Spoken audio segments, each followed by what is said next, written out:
As we were to find out, Vanilla wasn't the only recipient of Edward's loving seed, and he didn't restrict himself to cars. For Edward told us that he had also made love to a helicopter. And not just any helicopter, but Airwolf.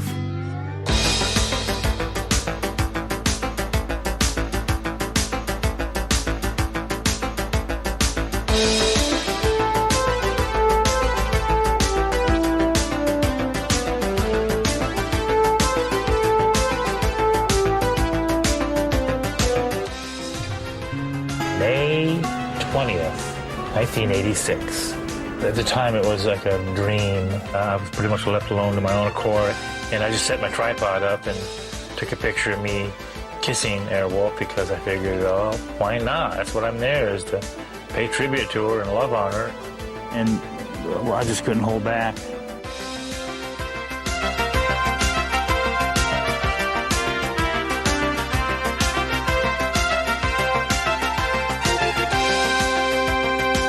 So did Airwolf have any orifices that you could sort of stimulate yourself? No, it's just the form and curve. She's got a sleek, sensuous tail that almost looks like a dolphin.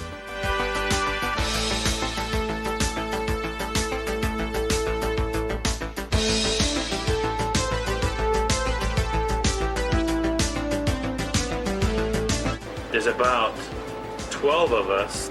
And if you were to pick the top four, I'd be one of them. In the world? In the world.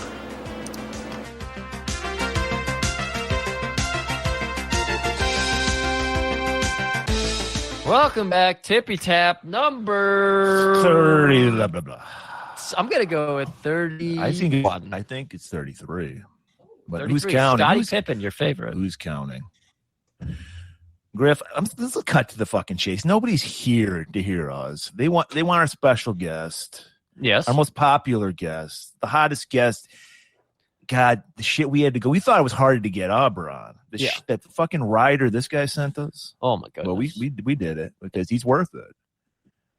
Ladies and gentlemen, the Tower of Power. Too sweet to ever be sour.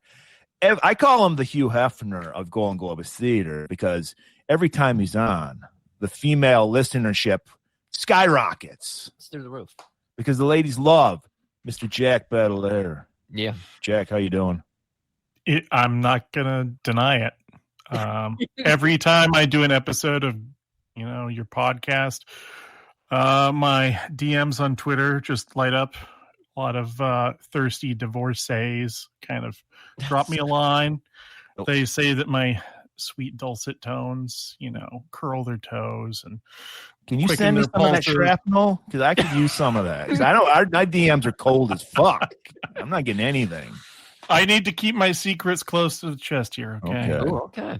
I was going to ask what your secrets are because we've been wanting to do a Lethal Ladies Month forever, and I have a female protagonist and have female guests, but we only got a couple we have one woman that listens to us, as far as I know. We love her. We love you, Abra. But yeah, I don't know. Maybe you could teach us something off mic. Yeah. Well, I'll tell you first off, this episode that we're going to be discussing is really going to be a manual to let you look into the world of seducing women, because we're dealing with not one, not two, but three heartthrobs. We're dealing with Mr. Stringfellow Hawk, Mr. Dominic Santini, and Archangel. So three names that certainly belong in the same universe. Right. Like this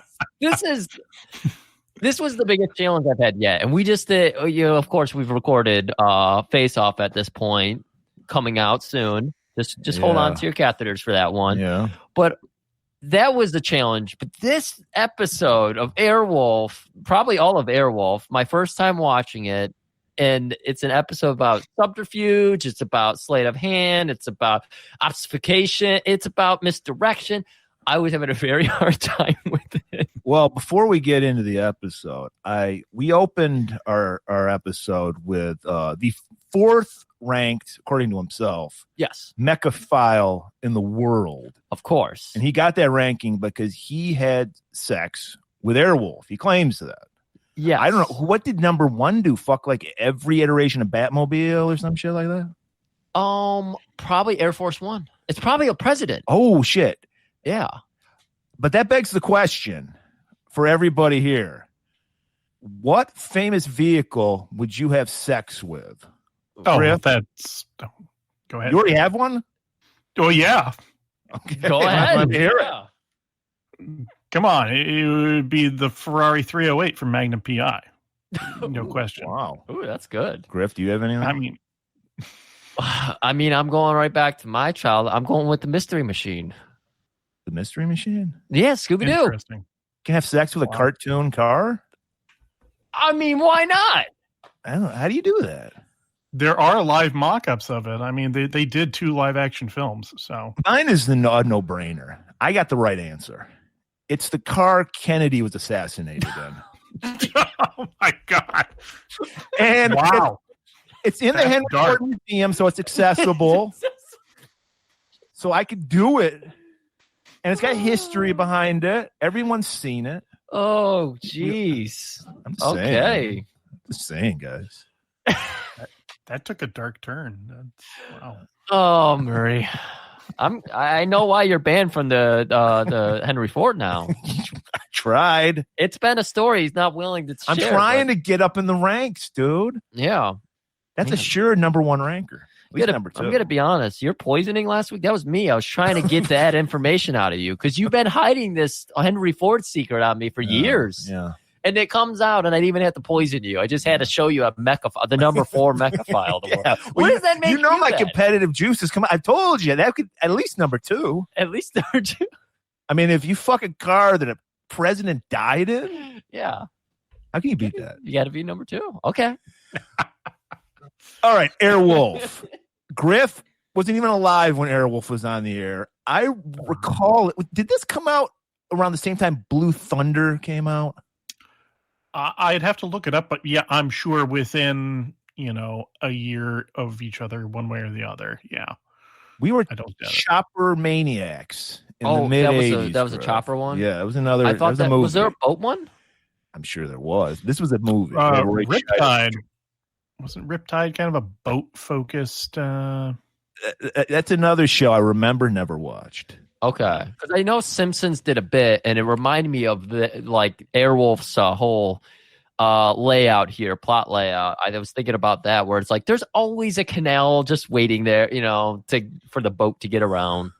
So you weren't born. I never watched it. Jack, explain Airwolf to the the layman. All right. I'll try and keep it really succinct. It's a super helicopter. It's got armor. It's got guns. It's got missiles. It's stealthy. It can break the sound barrier. It's got all sorts of electronic wasamaduzits in it that allow it to do all sorts of crazy stuff. And basically, Stringfellow Hawk and Dominic Santini are the pilot and co-pilot, and they fly it around. In the first season, they fly it kind of all around, I wouldn't say the globe, but they go, to Central and South America. They go to Africa. They go all over the place, dealing with international incidents as well as domestic stuff. In one episode, they thwart a gold heist. And kind of the meta story of the show is that in the first season's great. The second and third seasons kind of wobble a little because they try and keep the show from being so darkly political, because it is. It deals with all the stuff that's going down, in Central and South America during the 80s, Nazi hunting, the sort of tension between America and Libya is a constant plot device. But in the later seasons, I guess the showrunners wanted to dial it back, keep it lighter, Probably because they were playing off of stuff like A-Team and, Knight Rider and things like that, where they just didn't want people having to discuss, the ethics of Nazi hunting over, a show that's, helicopters flying around and explosions and stuff. So they sort of drew the fangs of the show a little bit plot-wise. And then the show got canceled after the third season, and then CBS sold it to USA Network, which they liquidated the entire cast, recast the whole show with new actors playing new roles, moved filming to Canada, shot a whole long season up there. Tiny budget. They wound up reconstituting all the sort of aviation footage from previous seasons, and then the show fell apart and it never went anywhere after that. And sort of mixed in with that is just the decline of, unfortunately, Jan Michael Vincent, who was getting paid $200,000 an episode, which according to what I saw was the most any American actor at the time was getting paid to do television. And from what I gather, just the combination of money and fame and his own tendencies, he just, crawled into a bottle, started getting into drugs. There was domestic abuse. There was DUIs. He really went downhill.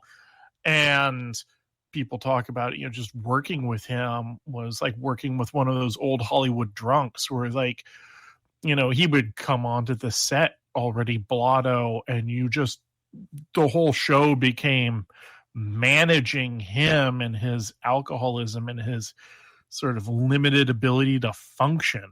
Yeah. And so what are you going to do at that point?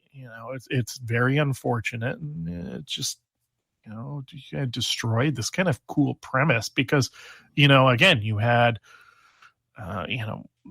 the whole it's Knight Rider in the air.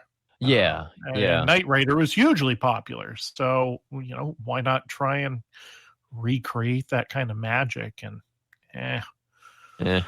yeah. So if you have kids and you want to scare them straight from alcohol, show them Jan Michael Vincent, because in the 70s he was a pretty boy.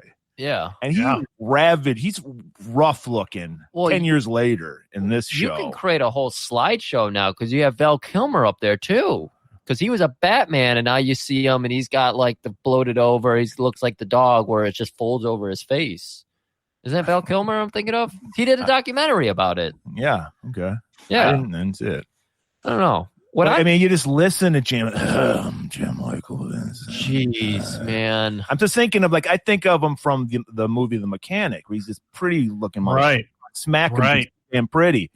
Now you see him was now. That the Bronson one? Yeah, too? Yeah. That was 10 years earlier. Okay, and you just see how ravaged he is by alcoholism. Wow, he just looks like shit. He sounds like shit.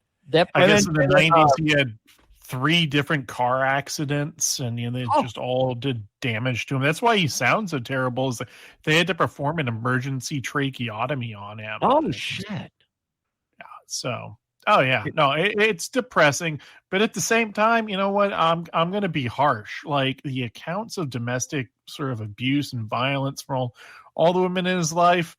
Like I'm sure that the drugs and alcohol played a part, but yeah. Did not sound like a great guy to be romantically involved with. Right. So, it's a bummer that Magnum TA gets in 1 car accident and I lose him forever. And Jan Michael Vincent gets in 3 and he gets to go around domestically abusing women like he likes to do. It's the universe, man. Bad guys always win, dude. That's the way it is. What I have to know this because I never heard of Jan Michael Vincent until Rick and Morty did the whole Jan Michael Vincent thing. Yeah. And so did you come into Airwolf knowing about Jan Michael Vincent, or did it make you like a fan of Jan Michael Vincent? Were you seeking out the mechanic afterwards? Man, I was 7 when the show aired. Okay, so you didn't know. Yeah, he loved it, of course. Yeah. I mean, I've seen the mechanic since, and I love it. That is a great movie. In fact, my first novel, Killer Instincts, is a blend of The Mechanic plus Death Wish. Nice. That's how I explicitly wrote it. I love it. And the one with Jason Statham is like entertaining, but it doesn't hold a candle to the original. No. Right. No, because in the Statham one, he kills only bad people. Like in The Mechanic, he's just a mob hitman. That's his job. Yeah. You know, they don't care. They're not getting into the moral issue, or they are getting into the moral issues of it in a way. Yeah. You know? But now it's like, just make him a good guy. Just make him a good guy. Only kills bad people. Yeah. You know. So let's get into this episode, people. And we like we said, we're the students. Jack is the teacher when it comes to Airwolf. Oh yeah, Michael down our Vincents. We're gonna Michael down our Vincents and get into this. So for season 1, episode 6, does this have a title? From Echoes from the Past. Echoes from the because past, the episode we saw, I don't know if this was just from the rip you gave, is they start it, which I enjoyed. They give you a breakdown of the whole plot of the show, the premise of the show. Yeah, that starts happening like 3 or 4 episodes into the first season. It's one of those things that some of those older television shows did where they weren't really sure how to like open the show until they were 3 or 4 episodes on. But yeah, the whole thing with Airwolf is a highly advanced fighting machine, 30 millimeter cannons and avionics, blah blah blah blah blah. Which I mean, the A-Team does something similar. Knight Rider, if I remember right, does something similar. But this one is just it's an info dump and a half. So I kind of give it a thumbs down.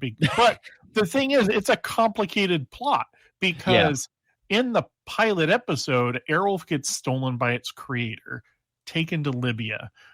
Stringfellow and Dominic have to fly out there and steal it back.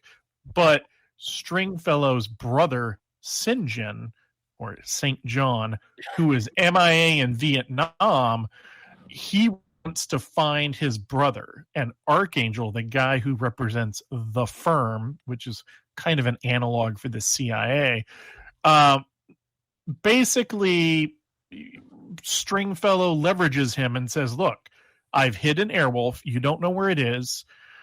Only me and Dominic know. We'll fly it for you. We'll fly your missions. We'll go on your adventures, kill people for you, blow stuff up. But you have to promise me that you will leverage your resources to finding my brother, dead or alive, in Vietnam. Once again, it's one of these shows in the mid-'80s.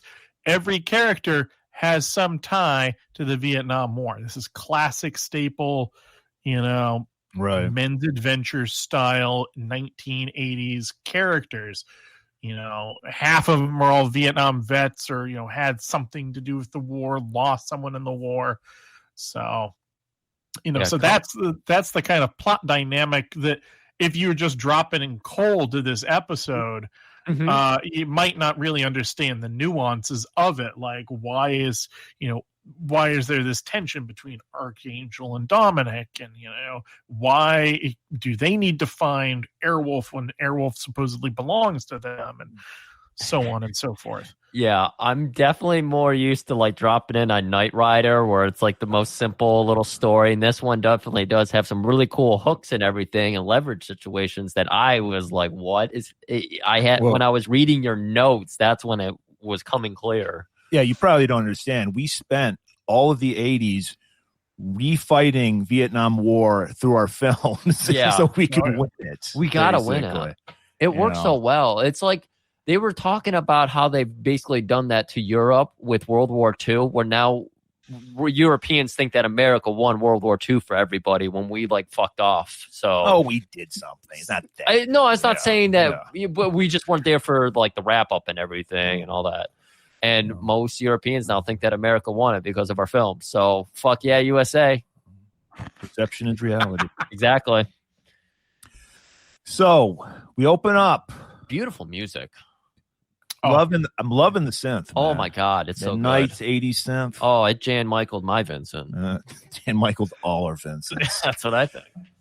And we see our boy Hawk Stringfellow. I fucking hate that name. It's so Stringfellow. rough. How do you come up with Stringfellow? Almost the least badass sounding name I've ever heard. Well, he's not a badass. He's sophisticated. Yeah, that's- Cello, Doc, is that Eagles. how you sell it? You're like, this guy's sophisticated. Cello. Oh yeah, you do it in the Jan Michael voice though. This guy's sophisticated. So he's out. Is he out? He's out on the docks playing the cello to the wildlife because he's a reclusive man. He lives in his cabin. He enjoys his fine art that he has all over his cabin. Oh yeah, he sits there with a snifter of sniffing things and. Oh yeah, his liquor bottle that he has, the crystal and everything. Yeah. Don't think I didn't notice that. His little balloon snifters and he's a refined man of taste. And I think it all plays back to this sort of British aristocratic kind of lineage that he and his brother come from, which they keep dropping in little hints of. But of course, Jan Michael Vincent, that guy doesn't come off as, old money British in any way, shape, or form. No. What are you talking about? Totally sophisticated. I'm glad you in your notes you pointed out all the accessories that were happening and all the outfits that were happening. I was just trying to wrap my brain around the story. So you were pointing out like the ascots. It's a cravat, apparently. I went and looked. An ascot is a more formal version of the cravat. It's oftentimes pinned in place, whereas the cravat's more just sort of a fancy scarf tie combo. But yeah, the British guy, I don't even remember what that dude's name is. None of the characters who blow in and out of this episode I even bothered. It wasn't until the last 4 minutes of the episode that I realized that the good nurse is named Susan. I think that's the only time she's ever named. So I think in my notes I just referred to good nurse and bad nurse and English guy. It's it doesn't matter. None of these people need names. Yeah, we do that all the time. I think that's what my notes look like when I handed them off to Murray. Yeah. So he's just chilling with the cello, living his life, and then a biplane goes flying by, and it drops a package. And what's in the package? I don't even fucking remember. There's a message. It was just like a message. Meet me on the other side of the hill. Okay. Yeah, that was it. Because it's some guy who his name was McGregor. Did he know McGregor? Oh, yeah, it's McGregor. It sounded like they had history. I couldn't tell. Yeah, it's intimated that he knew at least of him, if not knew him personally. So, yeah.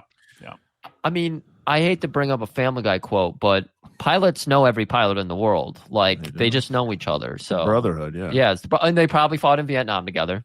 Probably. So, I mean, it makes sense. So, I'm not calling him Stringfellow. Fuck that. Hawk. Yeah, Hawk. Hawk, that's a badass name. Yeah, and it's one that's tied to nature, too. Right. And also, they did the normal thing. They show you an eagle, and they play a hawk. Because we learned that during the show, we were like, we need to get a hawk or an eagle sound, and it sounded like fucking turkey. And we're like, what the fuck? Is that what an eagle really sounds like? Yeah, bald eagles don't sound very majestic at all. Yeah. No, they're all looks, just like America. No substance. Wow, social commentary. Very deep. From the G&G boys. We're doing the show, Airwolf, very deep show. Very deep show. Airwolf. So he gets in his little chopper. He's not gonna be showing up by this guy in a fucking World War I biplane. Yeah. They meet up in this field, and we see Jack. Just tell us. You know why we can't trust this guy. Why don't you just explain it to the people? So McGregor gives Hawk a photo. It's supposed to be of a POW camp, and then he just drops this info dump of, oh yes, your brother St. John, he's at this camp. It's run by this, Vietnamese colonel. He's also there with, just lays out all this information about who is there, how long they've been there, everything to sort of verify and say, look, I know where your brother is. We're ready to go. I can get you this information. And then they kind of back and forth over how much the information is going to cost. And by the end, McGregor's kind of like, they negotiate down a couple $1,000s or something, and then finally McGregor goes to leave, and Hawk is like, well, what about your money? How should I pay you? And he's like, oh, I lost a brother in Algiers a few years ago. I put this one on the house or something like that. And then he gets in his biplane and he flies off. And then, Hawk kind of looks down at the photo again and thinks about it for a moment. And then he climbs into his helicopter and takes off. He's flying along. And suddenly, he starts rubbing his head and rubbing his chest. You can tell something's wrong. What's going on? And then we do blurry vision cam, and the controls start to look all weird. And as anyone who's watched any television in which a character gets drugged, you can tell something's not right with him. But then he just collapses into the seat next to him, and we watch his little helicopter just go out of control and then smash right into a mountain and explode. Yeah, when does anyone ever survive a helicopter crash? Yeah, really. I do. Did you catch that creepy little bit in my notes there about the fate of the actual Airwolf helicopter? That was fucked up. About for our listeners, the actual Airwolf helicopter, the Bell 222 airframe that they built the Airwolf helicopter around. After the show was canceled, they stripped off all the Airwolf stuff, they repainted it, and they sold it to this German helicopter charter company that rented it out as a airlift ambulance. And some point in 1992, while flying about doing its business, for some reason, I'm not sure what the details were, but it crashed into a mountain and killed everyone on board. So maybe I know the details. Maybe it was staged. Mechaphile's jizz gummed up the I was going to ask that. I was going to ask. Maybe that's how he's the number 4, is because he didn't get to jizz all over the real Airwolf, because Airwolf is dead in Germany. No, he was the one that fucked up the You think system. He got in there? Yeah, he got real in there. He claimed he did it on the landing, or on the one of the... Can you believe anything a Mechaphile says? I mean, really. Let's get real. If you're going to have sex with Airwolf, you're going to have sex with Airwolf. You're not just going to fondle the landing gear or caress the rotor blades. You don't accept imitations. This is true. You're like, I'm fucking Airwolf. He wouldn't have been able to get it up if it wasn't Airwolf. Right. You pop open the turbine covers and you just get it in. And get all I'm saying is that guy's a murderer, and I think we just did a cold case, dude.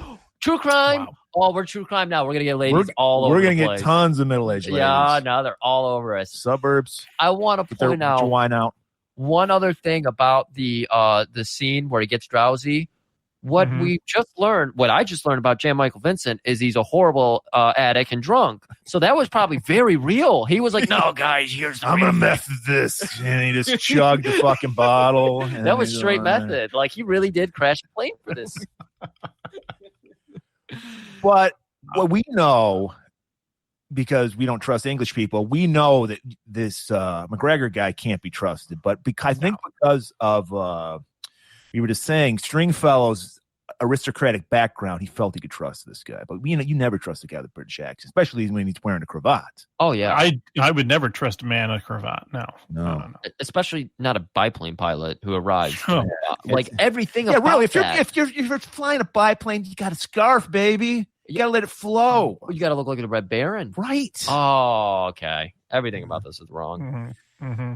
So of course, a strange party's gonna arrive. Some bystanders that were driving by saw this explosion. Just happened to be driving. Nowadays, they just be filming with their phone. Exactly. But we actually had manners back in '84. So we said, "Sir, are you okay?"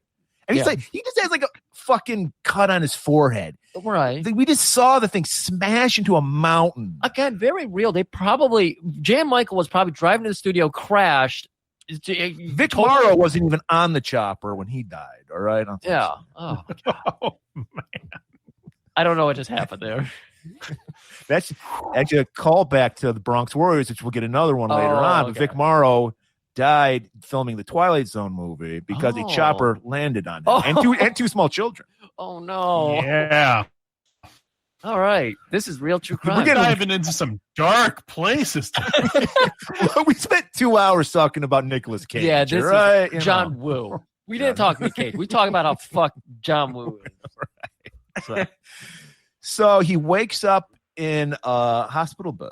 Yeah, well, we get Murray. Don't skip over the montage. The most beautiful montage I've ever seen. The fucktage. And does the wife ever appear in an episode, or is that a wife? Who is this woman? Yeah, really? No. So that is, if I remember her name right, it's Gabriella, and she is. I hate to say it, but Archangel always has a smart lady on his arm, and I don't blame him for that. You know, attracted to intelligent women, but he assigns Gabriella to go to Libya to hunt down the guy who stole Airwolf, and she gets killed, but not before her and Hawk have sex in his art cabin for like a week. So of course he's in love with her. So let's just rewind. Of course, I mean, they hooked up and banged like rabbits out in the wilderness for like a week, and she now haunts him, for the rest of his life. Is, I guess, the one that got away. I don't know. But he's got this whole death shroud about him where, like, everyone who gets close to him dies. Wham, wham, wham. So, yeah, that's the woman who dies in the pilot episode. Yeah. Oh, and we all know when you have a near-death experience, the last thing you see is the greatest sex you've ever had. Right. So he's experiencing that right now. I mean, this woman was the total package. I mean, she used to be a Florida cheerleader. She does lap dances. She appreciates the cello. She's a great admirer of artwork. So he wakes up. There's like 20 cc's of cat pee in an IV going into his veins. I don't know what's up with that. I wouldn't want that shit anywhere near me. Yeah, that IV bag looked like it had something like Bass Ale or something, and it just getting pumped into him. It was not any fluid I would want in my body either. Yeah. So we see a young nosy nurse. You pointed this out, and I totally agree with you. Okay. Well, I don't know. I don't want to let the cat out of the bag, so we'll get to it. I don't want to get the cat pee out of the IV bag. So a young nurse is in an elevator, and she opens up onto this floor where Stringer is, and this like Nurse Ratchet's like, get out of here. Yeah, that good casting there. That lady was mean. Yeah. I liked it. And she's like, oh, I'm sorry, I didn't know. And then she just scurries back. It's my first day. Right. So we're like, okay. And then, but she notices Hawk is like stumbling out. Like, where the fuck am I? He's looking for his bottle. Give me some fuck. Just get me high. I don't give a shit. Give me pills. What is Jan Michael Vincent's poison? What does he go for? He's a whiskey man. You think whiskey? Yeah.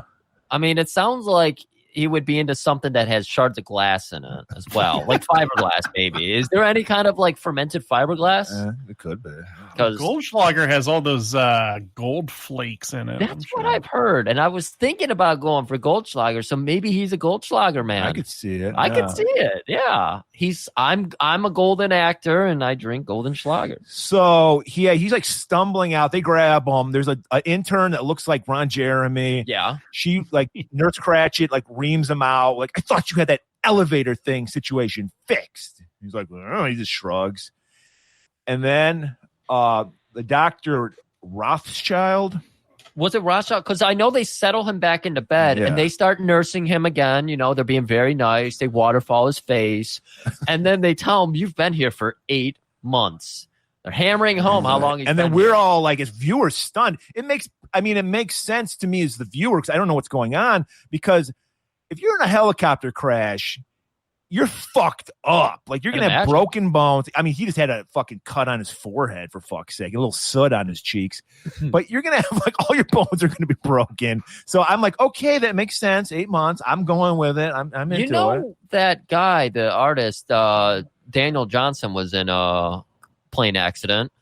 Yeah. He nosedived because his dad was a pilot and they were in a little 2-seater, and he made it nosedive, and the dad managed to pull it out in time. And they crashed into some trees, and I think all they had was like a scrape and a bruise on them. And I was like, how does that? They did the Bugs happen? Bunny move. They did braked in the air. Yeah, exactly. They did the Bugs Bunny move, and they were fine. It works, people. It works. Yeah. So commercial breaks. Like, 8 fucking months. What the fuck? And then They have the calendar to prove it, though. yes, they did, and they had a lot of papers. A lot of papers. And now we meet Dr. Rothschild, and he's got him hooked up to an EEG brain scan, and he's like, "Look, man, you had a cardiac event. Cardiac. That's what they call them now. They don't call them heart attacks anymore. They call them cardiac events. Yeah, now. It's like a weather event. It can't just be weather anymore. It's like a weather event. It sounds better. It sounds more badass. It's okay. Yeah. And he's just like, oh, the guy named Dom come see me. And he's like, oh yeah, he was here. Oh, by the way, he's dead. What? And he's like, oh, yeah, he died in this raid. Did I rescue your brother? Your brother, Sinjin, he's alive. What? But and by the way, Archangel, your other buddy, he's dead too. This guy does not have a good bedside manner. This guy just came out of a coma, all right? And he's just like, everybody you love but your brother, dead. Every silly sitcom teaches us that doctors are just frank. They're straight to the point. So, I mean, maybe you can help me out with this, Jack. The relationship between Stringfellow and Archangel, is it like a tense kind of? Is it a rivalry? What's going on with their relationship? Yeah, they don't like each other. Okay. Basically, from what I gather, the idea is that Hawk was a test pilot who worked for the firm at one point. So he was, I think this gets hinted to in the pilot.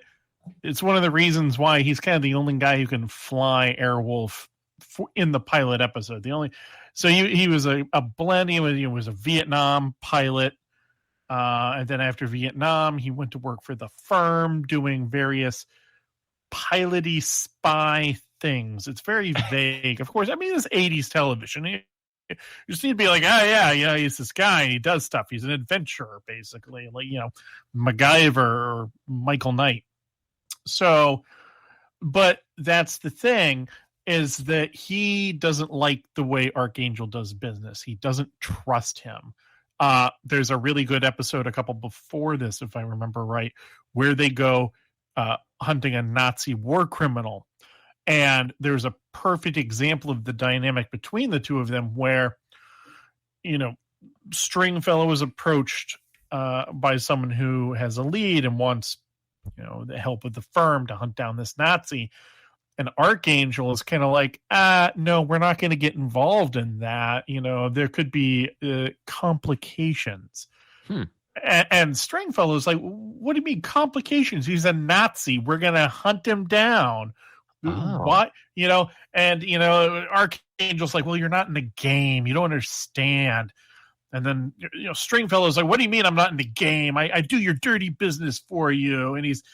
And then that's when Archangel kind of lays it out. He's like, Stringfellow, you always see things in black and white, good or bad. The world is shades of gray. Like, that's, if you see the world that way, that's when you know you're in the game. And because you don't, you're not. And so they don't trust each other. There's just this mutual respect, I suppose, but they're not, there's no real allegiance. They're using each other. Stringfellow's using Archangel to find Sinjin. Archangel uses Stringfellow because he's got ownership of Airwolf.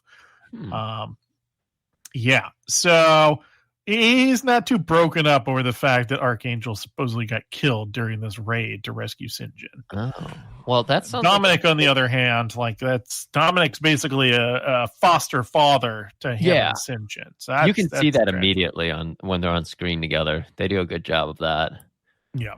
But that all sounds like a very sophisticated way of saying find people on both sides. Exactly. Yeah, that's like the one thing you're like, I think we can all agree Nazis are fucked up. I mean, that's why we make Nazis, they're the perfect villain in any movie. Right. Because there's no shade of gray with that. Right. But apparently hey, there is. And apparently Archangel thinks so too. Apparently. Yeah. So this is where we get they hammer references to Princess Diana and Prince Charles being divorced. Apparently that's something that would shake the world in 1984. Yeah. And it's actually art imitating life or life imitating art because they did get divorced. Yeah. I guess people thought there's no way that would happen in 84. It's like, oh, yeah, it kind of did happen. But that's on a newscast. So he's like, oh, I know those guys love each other. This must be 1984. 85, wherever the fuck he thinks he's in, Right. And he must follow the royal family. If he's aristocratic. He's probably related to one of them. Lady Di played the cello. She did. He taught her that. Yeah. So that makes sense. One cellist to another. He's the Earl of Sandwich. Stringfellow. We've been talking about sandwiches a lot lately. You think we would be eating sandwiches all the time? I would. I fucking love sandwiches. But so we get these constant references. We're like, oh well, yeah. Well, I'm thinking as a viewer, well, I'm in 1984 and they're a loving couple. They're together. Yeah. So this must be legit. It's got to be legit. It's 8 months later. Yeah. So then Hawk, he fades out, comes to. He's got they got all the fucking Time magazine retrospective on the raid to save his brother. Oh, okay. The cover, Archangel's like Time Man of the Year. They got all that shit. They doctored up all the sports, Well, we don't know that yet. We're just like, this looks legit. Yeah, everything looks perfectly in place. So everything is working totally to plan. Yep, and this is where we're gonna get Dr. Holgate. Yeah. Does he sell toothpaste? No, well, it's a woman, first of all. And she walks in and she unlike Dr. Rothschild's, like everyone you love died. She's very gregarious. She's very, cool. And she's just like, hey, you feeling a little foggy woggy there? Little droog talk going on and trying to relate to the young dude. And he's like, what the hell's going on here? He's this constant state of Michael Vincent. He's just fucked up, because he's got that cat PIV. It's just fucking with his shit. Right. It does such a good job when you're an actor too to have that Jan Michael just like stun lock, because you get time to just think about your lines all over again. Like we're stuck here. This is probably the ideal situation. He lies in a bed through half the fucking episode. And he's like looking at his hands. You notice that? He's always looking at his fingers. Oh, was he? Yes. He's like, what is this? So yeah, she kind of like, she's good. I guess they're playing good doctor, bad doctor. I guess that doctors do that too. It's not just cops. So she's just like, don't worry, you haven't moved in fucking, because he's like, why can't I fucking walk? He's like, you haven't moved in 8 months. Your muscles have atrophied. Yeah, and your brain has atrophied a little bit too. It's okay though. We're gonna get you back to health. Yeah, and we're gonna have a special guest, special visitor coming to you. If you be a good boy, she pats him on the head and then she walks out. Then we cut back to that fucking elevator where we see Susan, our young nurse. Is she an elevator operator? Is that her nurse job? Her job is elevator operator. Okay. And dispensing water because she's got cups. She has a tray with cups. Well, the good water's in the basement. And this is where we see. I was excited. Because this is where we see Chris Connolly, a.k.a. Hot Dog from the Bronx fucking Warriors. And I was like, holy shit, Hot Dog is in this thing. I'm intrigued. And he's got a newspaper underneath his arm, and Susan drops some drinks, some cups. And he's a gentleman, so he stoops down to help her, and he drops his newspaper. And it flips open. The divorce of the century. Yeah. And she's like, what? I didn't know they were having marital trouble. And he's like, hey, world works in mysterious ways, and then he, hides it back under his arm, and then he gets off, and she gets off, and she's like, well, this is your floor, right? This is the last floor. He's like, not if you have a key. And he pulls a key out and goes down to this secret special ward. So we're like, okay, things are kind of weird now. How suspicious are we of this hospital at this point? I'm very suspicious. How about you, Jack? Well, I don't want to give anything away to anyone who hasn't seen this. I don't want to spoil the rest of the podcast here, but it does seem a little weird that he's got this whole floor to himself. Because I think the bad nurse mentions to Susan, the good nurse, early on that, oh, this is a private floor. Well, okay, it's the private floor, but is Stringfellow the only patient on that floor? Seems a little ridiculous that they've booked the entire floor of a hospital just to take care of this one guy he's just in a coma. Like, yeah, he's got some IVs and a couple of monitors. He could be, he could be out in his own cabin being taken care of by firm doctors, or he could be in some rehab facility in LA. He could be anywhere. He doesn't need to be in this hospital where there's all this traffic and nosy people trying to figure out what's going on. So, yeah, it does seem a little bit suspicious that what's happening here. Cracks are beginning to form in our narrative. Right. And just when, Stringer's going to start putting it all together, string the theories together in his head, that's when they're going to give him a little pellet. They're going to give him some food here. They're going to give him something to distract him. Right. Hot Dog shows up, but he's not a hot dog. It's St. Brother St. John. Is this the first? I mean, because this is the 6th episode of the series. Is this the first we've ever seen of St. John? Yeah. Oh, you know what? I just remembered. In the package that gets dropped in the beginning of the episode, it has in it a bracelet that says St. John on it, and it's all kind of like scratched up looking. Oh, I just remembered that that's in with the note, and that's kind of what hooked the lure in Hawk's mouth to get him to get out there. So that's St. John. That's St. John there. So we get the family reunion. He's telling them about, Dom and Archangel died bravely, brother. I mean, their life wasn't wasted. He does a little story, told him how he survived the POW camp. He's like, man, I created my own luxury sex dungeon in my mind. The 2x4s, the chains, the whips. It kept me alive, brother. Kept me alive. And he's just like, that sounds good. You got anything to drink? And he's just constant, he's like, get me high. And so we're like, then we see Dr. Rothschild watching through a two-way mirror. Yeah. And we're like, whoa, what's going on here? And he's got this new character. I went by Morton. His name was Abrams. Yeah, okay. Morton Abrams. Morton Abrams. And so Abrams wants to come in and have a word with them because he's gonna be the one who's like, all right, I'm gonna land this puppy. I'm gonna take Airwolf off his hands. Okay, you never trust a man with an English accent. Okay, you never trust a man with a cravat. Yup. You never trust a man who smokes a pipe. Yeah. Oh man. Yeah. So I know something's up with this guy. Well, Jan Michael would have too if he wasn't so sober. Yeah. If he has a little bit of alcohol, he needs some alcohol for his intuit skills to work. It's like a drunken master type situation. It's a drunken master type. Every time he's playing the cello, you think he's sober? No. He can't even remember half the chords when he's sober. So he interrupts the brother reunion, and he's just like, he reveals that he's working for the firm. And he's just like, well, hey, man, here's your bro. How about giving up Airwolf to us? Yeah. You don't, because they know all about the hook. They know about the leverage. How do they know about the leverage? They know all about it. So they're like, here's your brother. Now we get Airwolf back. That was the deal. You're like, look. Wait, how did they know about that? Or were they just taking a guess?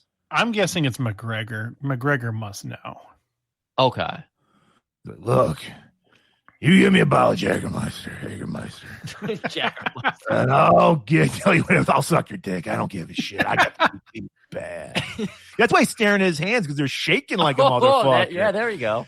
And it's like it's in the Valley of the Gods. And I was like, Egypt? What the fuck are they talking about now? Where is the Valley of the Gods? So I looked it up, and it's somewhere in the southeast corner of Utah, which if you look up where Medicine Hat is, that's the general vicinity, but there's nothing. Like there's just it's the surface of the moon out there. There's nothing going on. So it's, I guess perfect place to hide an experimental prototype super helicopter in the belly of a hollow mesa where no one's going to find it. But yeah, Valley of the Gods, which, it's funny because he asks for a sectional map of the Las Vegas area, but it's 200 miles from Vegas. So that's one big sectional map, I guess. All right. But yep, that's where it is. And then he just tells them, and puts his finger on the map, and it's interesting because suddenly everyone's demeanor kind of changes, and they're like, "Oh, yes, And then was it the guy walks in and he's like, phase 1 is complete, on to phase 2, and you're like, oh shit, right? And we see McGregor in that office. We're like, oh shit! I knew I shouldn't have trusted that limey fuck. Yeah, and he's just like, yeah, phase 2 starts now. Phase 2.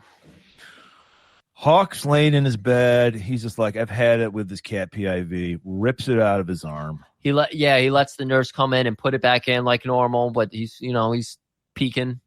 Meanwhile, Susan they just did a whole fucking thing about how you needed the key to get down to this floor. Susan, but she's popped up on this floor 5 times already. So it's like Fonzie where you just hit the controls and yeah, I don't know. Well, she jimmies his stairwell door. Like she comes in through the stairwell, not the elevator. That's right. That's what she does. Yeah. Okay, and it's America. No one uses the stairs. So now we can point out that we know that these people they're bad people. They're bad hombres. Yeah. We can point out the fucking moronic plan. Okay, we're in a functioning hospital. Yeah. We're commandeering an entire floor. Why? Yeah. Why? Like, it seems like that a nurse can get on constantly. Yeah. Because whatever, our elevator's not working. Why not just do it in like a warehouse somewhere, like make up a fake floor? Yeah. Abandoned hospital.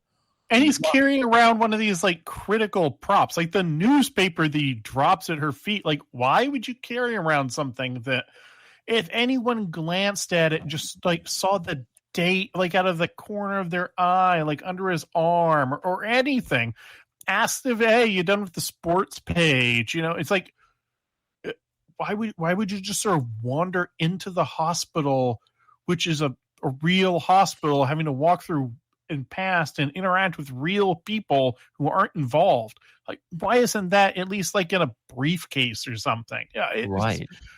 Because again, the elevators pop it open and people are getting out, and they're, hey, why didn't you fix the elevator? I don't know why it's broken. People coming through the stairwell. It's like, and guys, this is why we won the Cold War, because the Russians just didn't know what the fuck was going on. For sure. I mean, we'll get to it in a little bit here, but there's a whole nother room they added to this floor as well. Yeah, they got everything.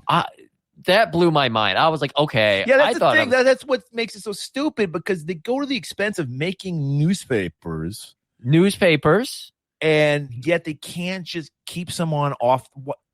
Oh. Yeah. I mean, they had the system. You had to use the key, but then she didn't have to use the key sometimes. And then they also left the stairwell unguarded and unlocked. So Nosy Susan, because she's got to find out the deets about Lady Di and Prince Charles, because she was like, I didn't see that in my newspaper. Yeah. She's getting the good shit, or he's getting the good shit. She wants some of that real news because she's sick of fake news. Right. Alternative facts. Oh, exactly. She's ready for the real facts. She facts. sneaks into Hawk's room. He's playing possum. He's just lying there. Yep. He took the IVO. Yep. She's noticing the nice Times cover where it was pointing out that our president at the time, Reagan was a lizard person, and we all knew it. Yeah, we all knew that. Yeah. And she goes to, I guess she just saw how beautiful Stringfellow. She has to caress his face. I don't know what, but he grabs her. What are you doing here? You got any booze? He's just, it's like, no, we don't have any booze. I'm a nurse. All right. It's like, what do you know? He's thinking she's in on this shit. She's like, no, I'm an innocent nurse. I don't know what the fuck's going on. What day is it? She's like, well, it's March 3rd. What year? 1984. It's only been 30 hours. Yeah. He did the math that quick. I was impressed by that. For a drunk, yeah, that's very impressive. And here's the other reason possibly he's looking at his hands. It's the DTs, but it's also because that's why. Yeah, he's like, where are my beautiful calluses? I wouldn't have these if 30 hours or 8 months rather. Yeah, Yeah. like, they'd be gone, wouldn't they? And she's like, well, yeah, I guess, yeah. And he's like, I knew it. Something's afoot. Cut to the location of his chopper that he was flying earlier. It's all whole. The chopper never crashed. Yeah. And we got the firm has got the thing staked out. We see this is where we first see Archangel. Oh yeah. Yeah, we're 29 minutes into this episode when finally Archangel and Dom show up. It's depressing me, man. So like Archangel, they're my boys. Okay. Ark's got like kind of a look going on. He only wears white, or is that just this episode? So no, he only wears white, or sort of like an off shell, or some flavor of white. And Archangel to me is a style icon. The man is dapper as fuck all the time. He always has this genius woman on his arm. He's got his silver-headed cane. He's got his wireframe glasses, with the custom built black glass covering up his missing eye. I wasn't feeling that. I thought he had a lazy eye or something. That's no, he loses his eye in the first episode when Airwolf gets stolen. The guy who steals it blows up the test facility, and Archangel gets wounded, and so that's why he's got the cane and he's got the eye patch. Is that he's got all these injuries from the first episode. Oh yeah, Archangel's up there. He's got his little white trench coat with the collar flipped up, and he's got his lady friend there, and of course Dominic's just wearing leather bomber jacket and his little Santini air cap, and oh man, that blindingly satin cap he had. I love it. Oh my god, it's so perfect, glistening, just glistening. Oh, of course, played by classic actor Ernest Borgnine. Cabby, he'll always be Cabby to me from Escape from New York. Oh, okay, yeah. Oh, that's right, he is. Yeah, he's got beautiful eyes. Ernest Borgnine, I love him. The man is so gregarious. He's so charismatic, and I'm gonna just lay it out here for the audience. It is a crime. It's a television crime that the morose, dour, fucking incel loner Stringfellow out in his little art mansion in the middle of nowhere playing the cello for the birds and his dog is the guy who gets all the ladies, whereas Dominic Santini, Silver Fox, he's everyone's buddy. He's got a million great stories about dancing ladies and world time adventures and, old friends, and just charming the pants off of anyone, man, woman, doesn't matter to him. And yet, no love life, nothing.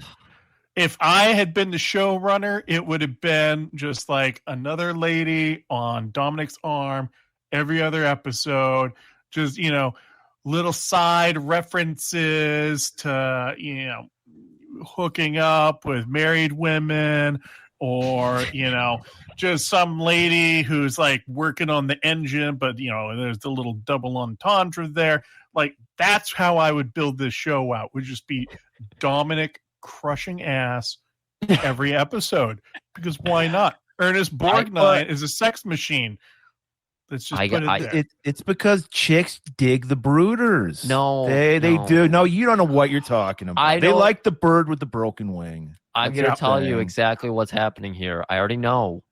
Ernest is too much of a straight shooter. He tells people, he laughs with people.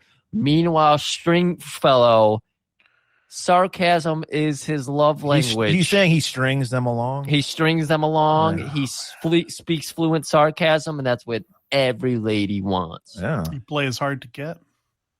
That's it. Just got to be sarcastic. That'll do it. And then, of course, he's got a lot of photos of him in nature. Not holding a fish, though. Apparently, That is the worst crime you could commit. Good. I'm going to be charitable, and I'm going to chalk it all up to the dog. I'm going to chalk it up to Ted. Ted? Yeah. That's the dog's name? I think the dog's name is Ted, yeah. I like it. And in the first episode, Gabriella does immediately bond with Ted the dog. And so That's it. Once again, it just lends credence to the fact that women appreciate the dog more than the man. And that's fine. You know what? Stringfellow Hawk is trash. He's just incel trash. He's just a brooding loner. Women? I don't know. I wouldn't go that far as an incel. Fucking broads. Okay, we got to get to the review booth. Yeah. All right, we got to survey. Like, we got Archangel and his crew, and they're going into like the review booth. They're going to make sure he had full control of the helicopter when it touched down in the end zone, and that both feet landed, and that he controlled the process all the way through. They're looking over everything, and they're realizing, who are all these people who came afterward? How do they have camera footage of all of this, by the way? I don't know. I didn't even understand the point of it. They kind of are hinting that various counterintelligence agencies tracked these like Eastern European agents coming in and out of the country. Right. Because that's what Archangel says, is that, like they've been detected here in the U.S. They seem to be working together. And that's when they just start pulling on the plot threads and putting everything together. Because there's the woman with the dark hair, and he's like, oh, yeah, she's a Russian who's an expert in psychological espionage techniques. She was really good.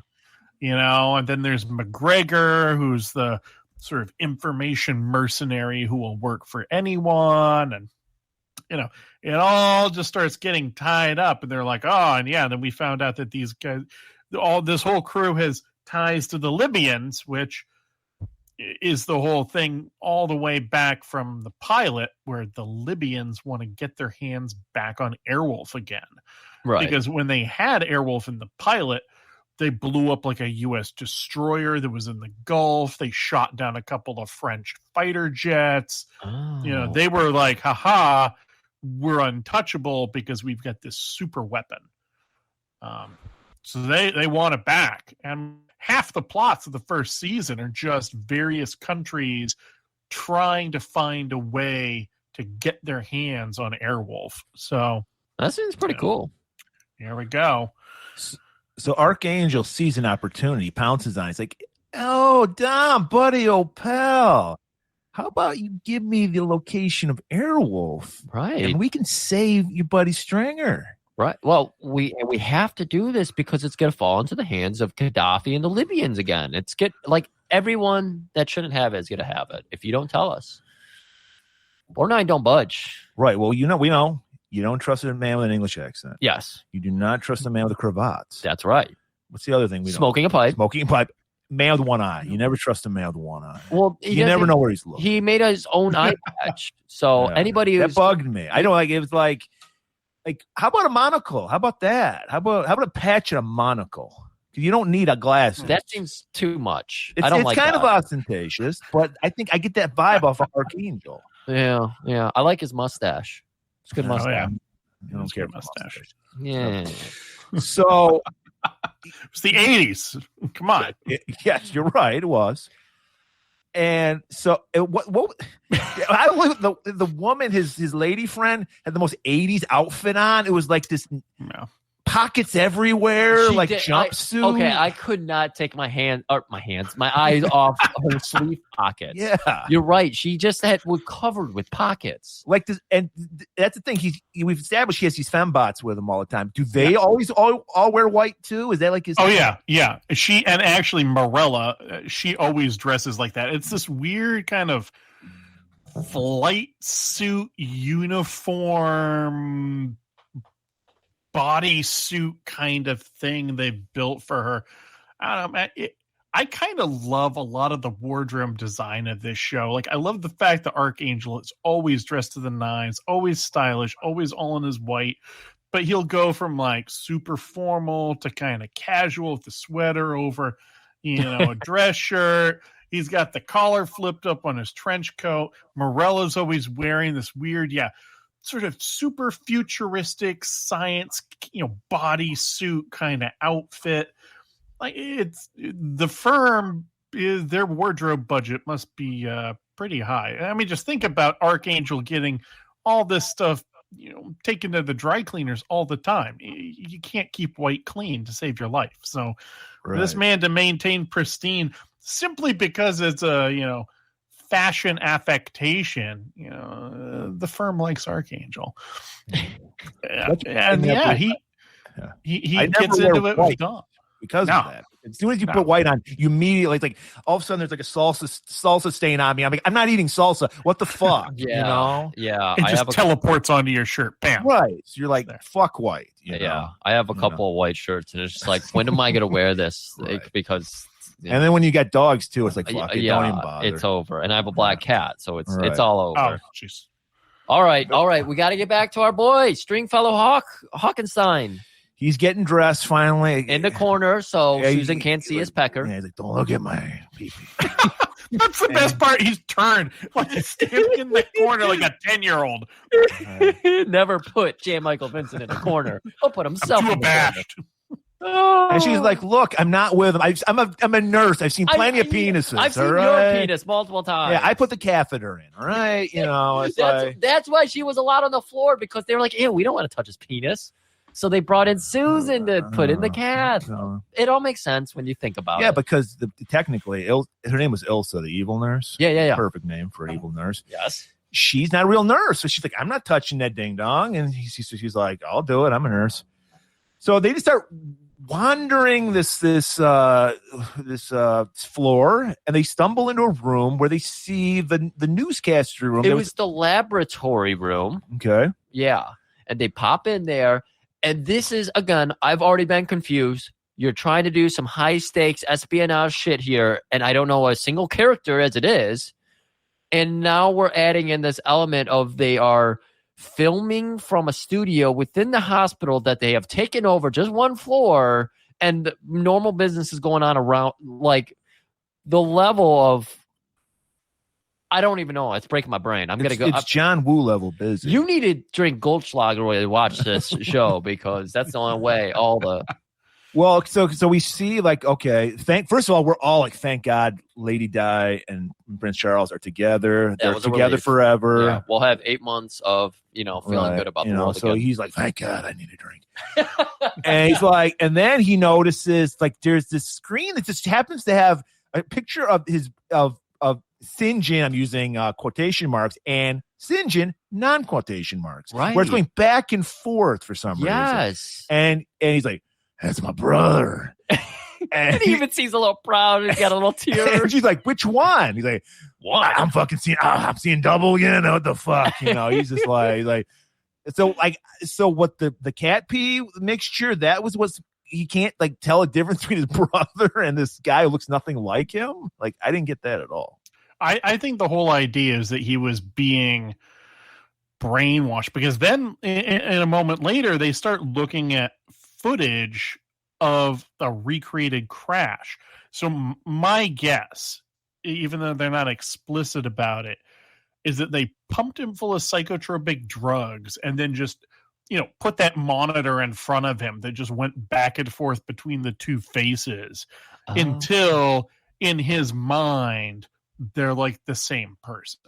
Oh, okay. And that's the same reason why they were playing the crash, so it would be remember the crash? Okay. Yeah, I think that's what it is. He's so doped up that he's watching this and it becomes a memory for him. Because this is, you probably saw me on Twitter over the last couple of days, like trying to figure out what this TV trope is.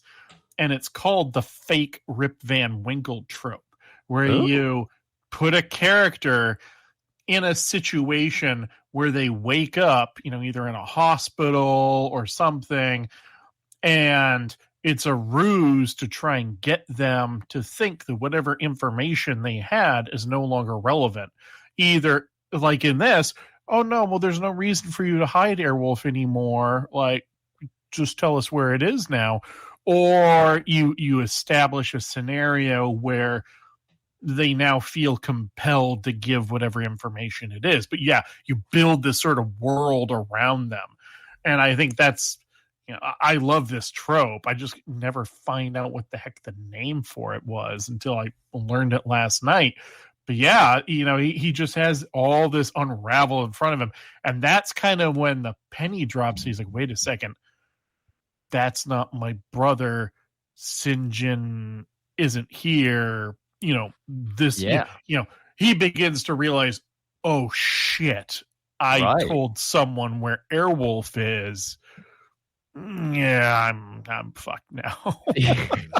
He heads back over the door and he's trying to peek out, make sure the coast is clear. And apparently, I don't know. McGregor was there, but he was hiding. It wasn't McGregor. Or not Sinjin. McGregor. It was Evil Sinjin. It was Evil Sinjin. That dog. Yeah. Because he creaks open the door and then Sinjin just kicks it open. So he was like waiting there, but there's a giant window on the door. So it was very interesting. I wanted to ask this forever ago. Was Jan Michael Vincent as Stringfellow Hawk, was he the guy who invented the helicopter silencer? Because we've seen that in a lot of movies where a helicopter... That was Blue Thunder. That was Blue Thunder that invented the silenced helicopter. I remember that from Blue Thunder. They had a silent helicopter. Okay. Yep. I remember we were watching Lethal Weapon, and they had the silenced helicopter. Jack, does Airwolf have a silent mode? It kind of does. Yeah, it's got all sorts of stealth technology. I don't know if they expressly say like a whisper mode or whatever, but it is quiet. It's more that it's got stealth, like between electronic countermeasures and some sort of stealth coding or whatever. I mean, back in the 80s, like stealth aircraft were all the rage. But it does make that sort of whistly, howling kind of noise. And I think that's supposed to be some form of sound suppression, I guess. But not like Blue Thunder, because in Blue Thunder, they actually described it as microphones that record the sound and play it back over speakers using, the way you can use sound waves to cancel each other out. Oh. So that's actually, they came up with a technical way to do that for Blue Thunder. But anyways, we're getting distracted here with so delving too deep into the world of super choppers. I mean, it's a show about a helicopter. We haven't seen a helicopter since the minute 5, and we haven't seen Airwolf at all. And we haven't seen Airwolf at all. Yeah. All right. So the hot dog brings him into the room with all the bad guys. This is our we're gonna reveal our plot to you scene. Yeah, Abrams of course got to explain everything. Oh my god, we outsmarted the fuck out of you. It's gonna be so good. We're gonna show you everything we did here. It's like, yeah, we had an RC controlled your chopper, buddy. Yeah, expert pilot McGregor over here, and now you can fully see the croissant. The croissant just flowing. He's just and Cravat, yeah, excuse me. Well, he was eating croissant. And he's like, did I pass out from being drunk again? He's like, no, you idiot. I was in that fucking picture photo I gave you. Yeah. Did you notice I was wearing gloves? I have beautiful hands. Yeah. I never wear gloves. Not calloused at all. That. I was a hand model. Did you know that? And he starts going like, I don't need to hear your resume. So it's like, and now we're gonna go get because he's still, I guess, only Stringfellow can pilot the Airwolf out of the lair. Yeah, is this a thing? I think it's more that it's a very narrow sort of passage that they've got to get the helicopter out of. Oh, okay. And I think also they've intimated, I think they did in the first couple episodes, that like the helicopter is rigged with explosives or whatever. So if you don't start it up correctly, it'll blow up. So, again, this is all 80s television hand waving. But the idea is he's like, I got to be the one that goes into the mesa and flies Airwolf out of there. And if it's not me, you're not going to get it. They're like, oh, okay. Yeah. So they got him in straitjackets. Yep. Susan and Stringfellow, and they load him up into a cargo plane. So they're going to fly. They're going to load up Airwolf onto this cargo plane and then take it to Libya. Yeah. Do terrorist shit. Do terrorist shit. So they're flying. They get to, because of course in the earlier scene, Jan Michael Vincent gave away the location, so they're going to fly right over there, right to the Valley of the Gods. This is where we have some fun with Susan, who I was asking Murray about this, because what is with you Generation Xer, 80 folk, or 70, born in the 70s folk?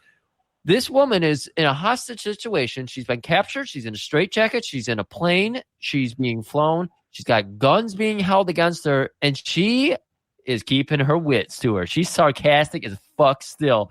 Because they're like, it's our love language. It's her love language. Because, she's asking Jan Michael Vincent, where are they fucking taking us? Are they just going to drop us right off into Libya? And he's like, no, it's too long of a flight. We're going to be going to Cuba, probably. Yeah, Cuba or Nicaragua. And she just pops back in. She goes, oh, great. I've always wanted to go to the Caribbean. Sarcasm. It's fluent. I'm telling you. It's a great defense mechanism, Graf. Never let them see you sweat. That's how Jan Michael Vincent gets them. That's how Stringfellow gets them. Sarcasm? Yeah, sarcasm. I'm telling you. He speaks sarcasm. So they let Stringer out of the straitjacket so he can fly a little Airwolf out of the little bat cave. They have the wolf cave. He puts up some resistance, but then they put a gun to Susan's head. He's like, well, I can't let her go because not too many girls are into my brooding lifestyle, but all the girls are into my brooding lifestyle. They load Airwolf onto the cargo plane. She's like, all this for that? But hey, we got the interior. We got to see the helmets. McGregor was just like, oh, this is so badass. And he had to put on the helmet too. Yeah, like, look at me. I'm an Airwolf.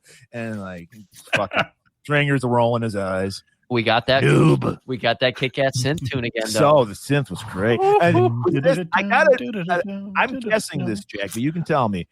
Is this every episode? Did they have the fucking repair gearing up montage? Because it looked like some very stock footage going on. Oh yeah, it's all stock footage. Yeah. Okay.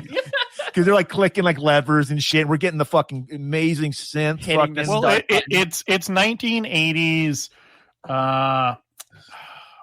What's the term? The Tom Clancy term? The techno thriller style pornography. It's like when you were in Knight Rider and Kit. You always had to show him reach over and hit the turbo boost button. And so again, it's you're inside the helicopter. You got to flipping the switches and arming the things and turning the dials and flipping back the covers on the other switches and then people really love the mechaphiles are already fully erect and they're whacking off. They're lubricated. They're tensed up. They're ready to go. I'm changing my answer. Okay. I'm going for Leopardo. Oh my God. Japanese Spider-Man's Mechazord? Yeah, I'm going for Leopardo. That's a pretty impressive thing to fuck. If I sound out of it this whole episode, it's because all I've been thinking about is what vehicle I want to fuck. When you told me I can't fuck a cartoon, so yeah, you can't. Literally, you can't. The mystery van is a real. They built it for the live action movies. You could theoretically go out there. He could theoretically fuck a replica. You can't fuck the one Scooby-Doo drove because it doesn't exist. So I prefer Leopardo. Okay, Leopardo. So we gotta do some more fucking Japanese Spider-Man. I know. I miss it so much. But so. Oh God! All right, Loopy. Too much work. So, but here's the thing. They load up Airwolf, but then we see this glistening satin cap, this peek up from the cockpit. Oh, it's blind. Susan sees it immediately. First of all, she's like, "That's a real man." Yeah. I don't know. You're dripped, fucking. This guy confidently is wearing a satin cap, so I'm into this guy. And we see Ilsa. She's like polishing her gun for some reason, and then our boy Dom sneaks out tippy toes, and Jan Michael starts stirring too, so everyone's kind of like gravitating towards him. I love this. This is good. This is a good ruse. This is a good double switch. And they turn the tables and they get the guns away from them, and now the ball's in their court. Airwolf to the rescue. So now we get a cockpit shot McGregor and Abrams and Rothschild, and they're Yeah. like, McGregor's flying the plane, and he's like, "What the fuck? Somebody opened the cargo bay doors. You need to go check that out." So Abrams grabs his. He's got an AK. Heads back there. It's gone. Well, no, they're actually they're in reverse. You actually, They're in you actually see Stringfellow's got his hand up on the back of the seat next to him. He's looking behind his back. Oh, He's yeah, like, of course. Dom's like guiding him from behind and shit. And they just reverse turbo boost out of the fucking cargo bay. Yep. And then it's just like, and they're cool as a cute. Apparently they've done this before because fucking Stringer's like, Yeah. hit the chute. And they just hit the chute. And he's like, the rotors are getting started and shit. Yeah. Cut the chute. This is a very Dungeon and Dragons helicopter because it's much larger on the inside than on the outside because it looks like Dom is in another room completely. Like, I don't know what the fuck he's doing. Is that common for the Airwolf? Yeah, he sits behind like there's a pilot and co-pilot seat, and then behind that is where the sort of flight engineer sits, because the Bell 222 is a relatively big helicopter. It's got a passenger compartment. So in Airwolf, he's sitting sort of behind where Hawk sits. And he's got, just sort of like electronics and switches and monitors and shit. Like if you think about the cockpit of like a commercial airliner, and you get the pilot and the co-pilot, and then behind them there are other seats for people, maybe not now, but like back in like the 70s and 80s, who just like did other shit with the plane. That's where Dominic sits. And apparently there's enough room back there to put a couple other people. There have been episodes where they've put like 3 or 4 passengers into Airwolf. Oh. They gotta cram them in there. But yeah, there's some room back there, which I don't know where they put the fucking missiles and ammunition and all this other shit. Oh, Well, I mean, is it believable that 2 guys with a socket wrench set could maintain Airwolf? Oh, so this is the ruse of the entire show. This is like the most sophisticated piece of like military aviation technology in the world. And these 2 knuckleheads keep it in a cave out by Medicine Hat, Utah.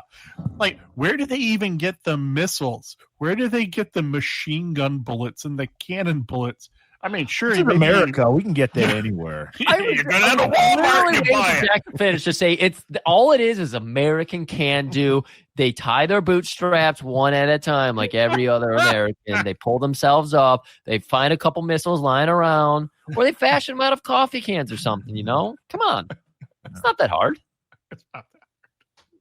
It makes sense. It makes sense to me. They're aircraft mechanics. It's no big deal. They just hit it with the socket wrench a few times. Well, They I mean, beat the dents out of the rotors, and it's fine. They polish out the big, craters from, enemy aircraft fire. you get your rubber mallet out and you just ding those dents out. Look, I've been trained by B.A.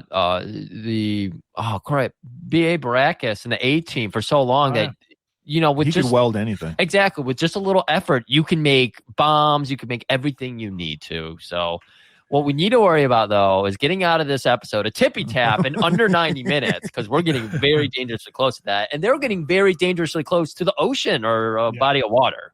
Right. Yeah, they figure it out. They stabilize. They use the turbo boost or auto rotate down, whatever, and then they dogfight it out with a trio of ambiguously South Central American fighter jets. We're not sure they're coming from Cuba or Nicaragua or where exactly they're. All we know is that Abrams uses some Spanish to call them in, and they're going to escort them, I think, to Cuba, because I think that's where they were going. So they might be Cuban fighters. Okay. Airwolf just slaps them out of the air. But I do want to comment on the fact that for the 80s, for television, the air combat on this show, at least in the first season, is really good looking. Oh. They kick up that orchestral score. Yeah. You get your blood moving. They edit together footage of Airwolf against stock footage of these military aircraft. coupled with some close-ups of some dude sitting like in a cockpit somewhere, with like a big red star in his helmet or whatever, Top Gun style. But like, it's really kind of well done. They got the missile cam as the missiles sort of flying around. And, for the time this was made, for it being on just like a network television show that had, a limited budget, a limited shooting schedule, a limited post-production schedule, I think it looks good. Like, it's exciting. You can follow what's going on. Missile gets launched. They evade it. They turn the tables on whoever's chasing them. They shoot them down. At one point, the way they defeat everyone at the end is one of these Cuban planes shoots a missile at them. They get the missile to follow them, and then they fly by the C-130. Hunt for Red October style, and the missile blows up the C-130 and knocks it out of the air. So they're like, haha, we didn't even have to waste a missile on you. That's incredible. So it's resourcefulness like that keeps your artillery, Well, they use something called a sunburst. Yeah. Was that supposed to be to like draw the heat-seeking missile away? Yeah, that's the little infrared flares they're spitting out of Airwolf. Because that's a fighter countermeasure. It's again, it's one of these things where, like, if you were watching this back in the 80s, you probably had a stack of like Jane's military aircraft books, and you were whacking off the Soldier of Fortune like I was at a youthful age, and so like you're like, yeah, sunburst, yeah, Sidewinder missile, yeah, 30 millimeter aircraft cannons, fuck yeah, this is great, America. He's serenading a fucking eagle out in the wilderness. This is the way life should be. This is,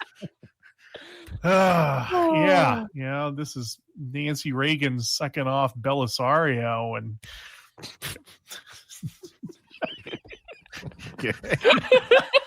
So mission accomplished, everybody. Airwolf is safe. We killed all the bad guys. We killed those fucking commies like we should. Killed the commie for mommy.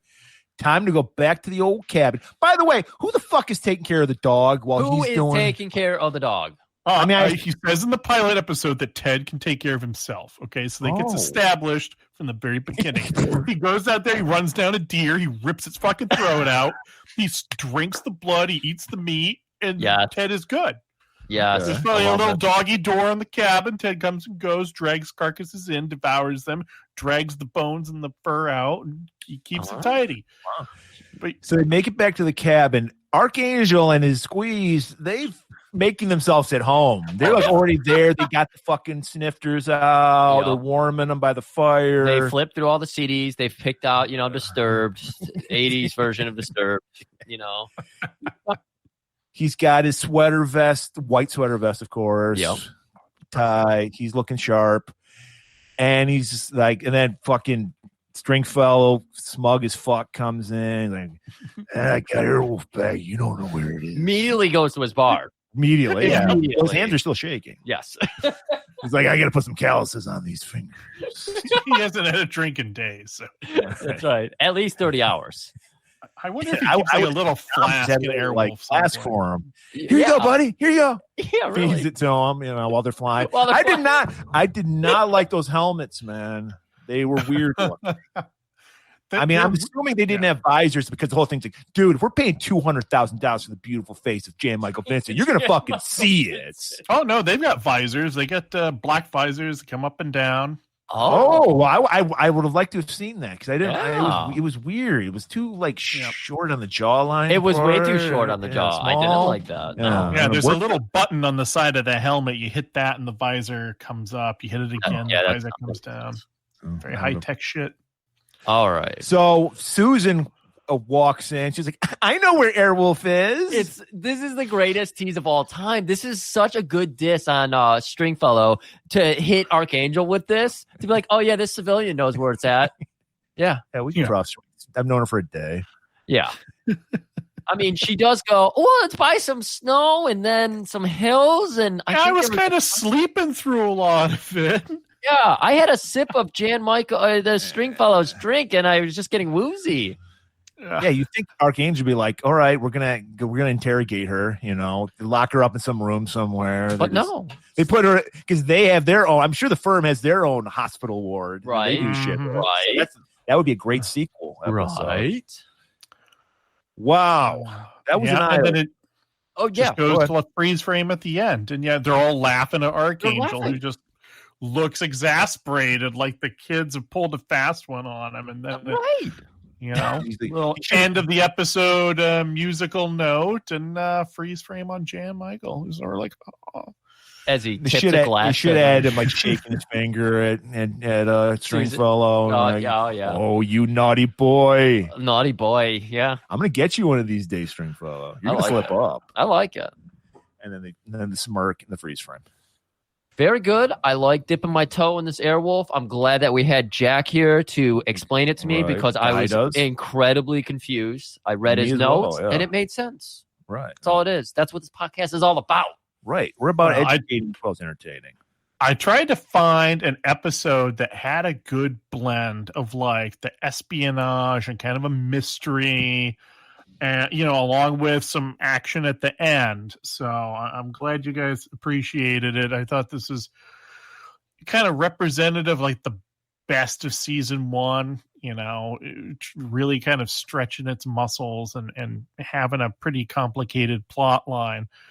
Because like I said, it sounds like, and again, I haven't seen a lot of Airwolf since it was on the air 30 years ago. So like, I don't know, but from everything I've read, just like the quality immediately goes downhill. And so you're seeing it as best as it ever will be at this point, Okay. first season. Was the pilot like a full-on movie type of deal?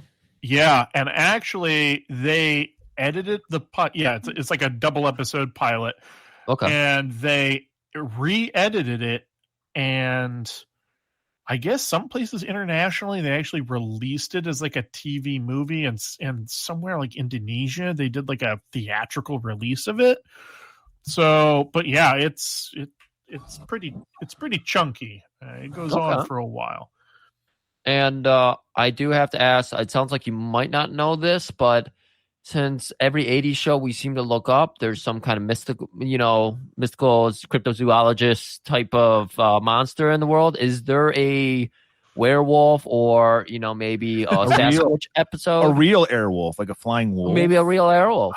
There is Red Wolf, which is a twinned Airwolf that Oh. like a kit and car kind of situation. Okay. I don't think we ever dip into the mystical arts. Although, oh man, I'm gonna have to go through it. I'm gonna have to start looking now. There's got to be out. one. There's got to be one. back It's to you. 80s. Right. Maybe some, Eastern mysticism or some voodoo or something like. Because you're right that something like that has to get dropped in here. Some New Age, ESP or Yes. Oh, yeah. dream walking. He's out just making sure Airwolf handles okay, and then he gets He's seeing hypnotized. the world through Airwolf's eyes. Like Airwolf gets taken, stolen. Yeah. And he's like astral projecting into Airwolf. Oh, okay. I was thinking the other way where somebody's projecting into him and forcing him to fly the plane to them. That would be good too. Okay. So What if they have to get a psychic detective to help them find Airwolf? This is getting really good. I'm You got- All right, Jack. As always, it's a pleasure. absolute pleasure. Any of Jack's cougars want to send some naked pictures to me, I'll take them. Since he's obviously there's no use for them. Yeah, thanks for coming on. It's always a pleasure having you on. We look forward to having you back on in the future. Anytime, any place, any episode, I'm good to go. I mean, we got some movie set aside for you that we know you want to. We're gonna get to Red Dawn eventually. God, I can't wait. Wolverines. It's just so hard because we got fought because I'm not making any promises. Maybe we could sneak it in January because February is our Blaxploitation History Month, so we can't do it then. And then March is a big fucking month for us. It's our birthday month, and our 200th episode is going to take place in March. So I'm patient. Like Airwolf, I sit ready in my lair, to that's what I pounce love to on hear. any opportunity. Well, you're always welcome. You're part of the family. We love you. Thanks for coming on. No problem. Thank you. Take care. Okay. And we're off. All righty. All right. Whew. That was weird that it just like decided the call needed to end in the middle of it, but I guess that's I think they must be going the way of Zoom and some of these others where they want to force you to like a pro level, like a paid subscription or a company subscription in order to go too long, because Zoom will do the same thing. And if it's a free call, you have to pay for it if you want to go longer than like 40 minutes or whatever. But if that's the case, I mean, we always anticipate that and just have a little break, because it didn't seem like it was too much of a problem to shut it down. Yeah, it wasn't that bad. I'm glad it gave us the warning, because I hear Skype just kicks you out, but I don't know that. But, or not Skype, Zoom. Yeah. But yeah, it didn't distract too much. All right. Well, you guys have had a long day, so I'll let you go. But we're fried at this point. Yeah. We stopped doing these types of days because, like, by the time we get to the second, we're like, oh shit. Oh. Well, yeah, we kind of fucked ourselves by doing a 2.5 hour movie. But schedules and we wanted to get this in. Well, I can't wait for that one. I love Face Off. I've seen it a million times. So I'm anticipating your review of it. I hope you don't love John Woo, because we trash him. We trash him. I'm indifferent to John Woo. I think he's kind of it's overblown, super stylistic, late 80s, early 90s type shit. You take it or leave it, but the movie is so ridiculous. Between Travolta and Cage, just chewing the scenery so incredibly well. So. Oh yeah, they really made it their own. They had all kinds of feel. I was saying Travolta, better villain in the movie. I didn't like Nick Cage as the villain. I love Travolta as the villain, though. Yeah, he's just a little bit more. The shootout scene. Is it Wonderful World that they put the? It's Somewhere Over the Rainbow. Somewhere Over the Wonder. Yeah. We talked about that one for 10 minutes. Yeah. Nothing about the action, just about how ridiculous the kid was listening to Somewhere Over the Rainbow. As if that's all it takes to like keep this child from having a lifetime of post-traumatic stress. Yeah. Well, we kind of talk like, is this kid on the spectrum somewhere? He is deep on the spectrum. He's not. He's just the way. Well, but you got to remember, he was raised in a criminal family. He's probably been shootouts his whole life. Oh yeah. True. Like, this is not clearly by the way he reacts to it. This is not the first. He wants to go out and dance on a dance. He wanted to go dance. That's what he's used to. He's been watching that Yosemite Sam. Oh God. All righty. All right. Thank you, buddy. We'll be in touch with you. No problem. Yeah, man. Sounds good. Take care. Bye.